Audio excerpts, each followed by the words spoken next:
Assalamualaikum dan hai, saya Pak Anda Racun. Kali ni geng, kita ada smartphone terbaru Xiaomi yang baru sahaja dilancarkan tadi geng. Ini adalah Redmi 10. So kalau kita compare dengan Redmi 9 last year, nampaknya Redmi 10 ni saya perasan ada banyaklah benda baru yang Xiaomi upgrade kan. Contohnya kalau korang tengok dekat skrin tu, lebih bezel tanpa notch dan support juga 90Hz refresh rate. Kamera dia sampai 50MP. Dia pakai chip baru, ada stereo speaker, NFC, Wi-Fi 5GHz. So kalau korang nak tahu apa yang best, apa yang kurang pasal phone ni, jom kita mulakan racun sekarang.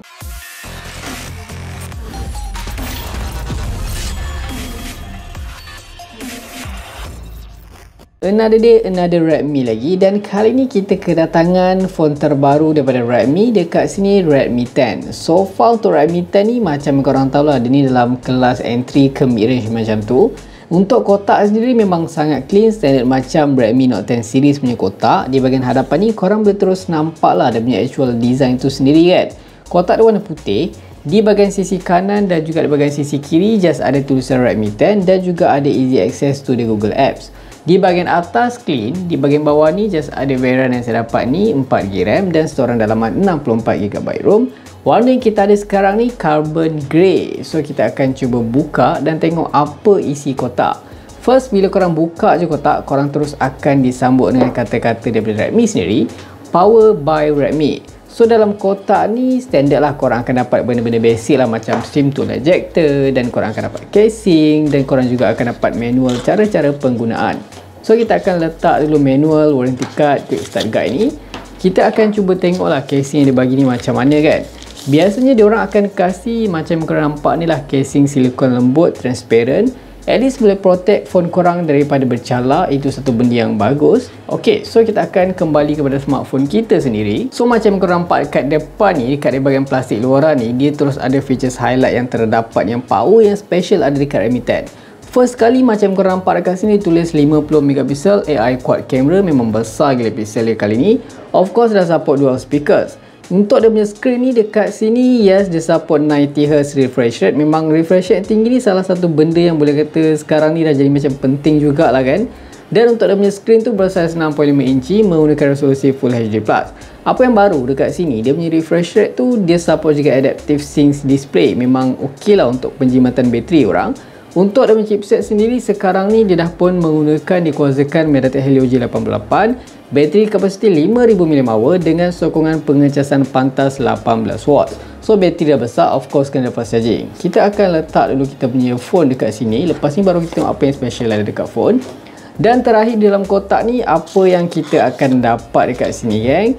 Macam biasalah, of course korang akan dibekalkan dengan kabel pengecasan dekat sini warna putih. Rasanya standard lah, USB-A to USB-C dekat sini.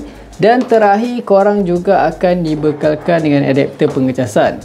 Yang mana Redmi ni dia memang sangat murah hati lah. Even phone dia tu hanya support 18W. Tapi kalau korang tengok dekat sini, adapter ni bagi ni dia punya sokongan pengecasan tu sekitar 22.5W tau.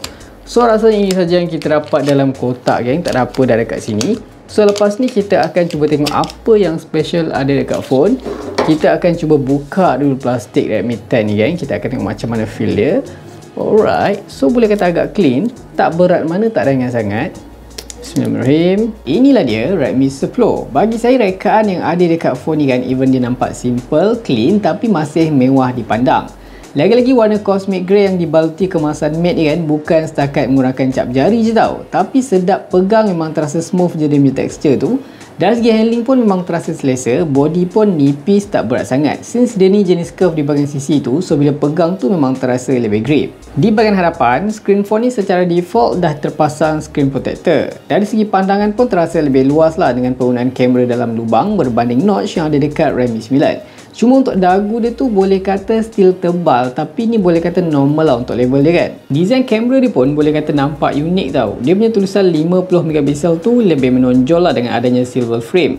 Dan model kamera dia ni dibaluti dengan lapisan hitam, tapi tak sebesar macam yang ada dekat Poco M3. Beralih ke bahagian lubang dan port, kalau kita tengok di bahagian sisi kanan dekat sini just ada SIM tray yang menyokong dual SIM dan juga micro SD card tambahan. Dekat bahagian atas ni macam yang korang nampak memang banyak port. Satu dekat situ lubang untuk korang cocok earphone, lubang audio jack, dan ada juga salah satu lubang stereo speaker, dan yang paling penting IR blaster untuk korang jadikan phone korang sebagai remote kawalan jauh. Untuk bahagian bawah bawah dekat sini just ada lubang mic, port pengecasan jenis USB-C dan juga salah satu stereo speaker. Dan terakhir dekat sini hanyalah tersisa volume rocker dan juga butang kuasa yang juga berfungsi sebagai fingerprint scanner. Apa yang saya perasan kan, kalau korang nak guna earphone berwire time korang tengah gaming tu, kedudukannya bagi saya agak mengganggu lah sikit. Tapi kalau untuk multimedia tu rasanya tak ada sebarang isu lah dekat sini. Salah satu features yang best ada dekat skrin Redmi 10 yang tak ada dekat Redmi 9, dia support 90Hz refresh rate plus adaptive display yang mana fungsi dia dapat menjimatkan lagi bateri. Dan segi dia punya size screen kan, resolusi, panel IPS pun masih sama je macam yang ada dekat Redmi 9. Untuk quality screen pun masih tetap cantik, even dia pakai IPS LCD.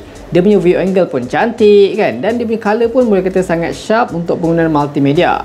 Bonus phone ni juga support Wideband L1 untuk stream kandungan HD dekat Netflix. Plus ada beberapa preset untuk boost warna dan juga ada reading mode 3.0.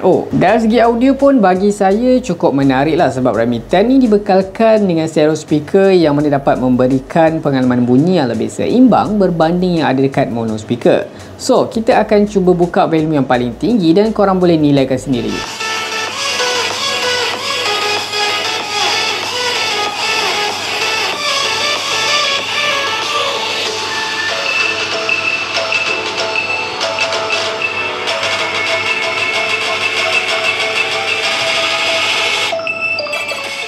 Bercakap dari segi prestasi, Redmi 10 ni dikuasakan dengan chip terbaru MediaTek untuk siri Helio G, yang mana Helio G 88 ni mempunyai chip 8 teras yang beroperasi pada kecepatan 2.0 GHz. Antara features highlight chip ni, dia dapat menawarkan pengalaman fotografi yang lebih powerful lah untuk kelasnya.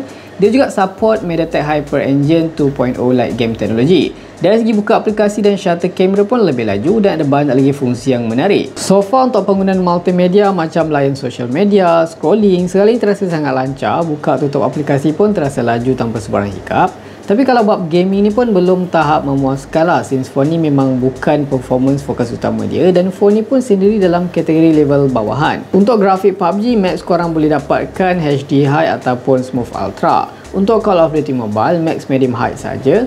Kekurangan phone ni kan, saya perasan kalau dari segi gyro tu memang terasa sangat delay. Untuk performance so far saya dah try, memang terasa sangat-sangat smooth lah. Dia punya suhu pun boleh kata suam-suam je, boleh dapat paling tinggi 41 darjah Celsius. Kalau untuk Mobile Legend, korang boleh main dengan grafik max paling tinggi Ultra dan juga boleh onkan HFR mode. Untuk Genshin Impact, even main setting paling rendah still tak berapa nak smooth, masih terasa lagging bila banyak enemy dalam satu masa. Malangnya kalau korang ni nak main Apex Legends, spesifikasi phone ni masih tak cukup power untuk layan game tu lah. Dari segi fotografi, gambar yang dihasilkan bagi saya cukup baiklah untuk kelasnya. Bonus ada banyak mod dan juga features yang tersedia. Untuk dapatkan hasil gambar yang lebih berkualiti, yang lebih baik, saya suggest korang kena snap dalam keadaan cukup cahaya. Manakala untuk rakaman video, Max boleh merakam dengan resolusi 1080p 30fps tanpa OIS.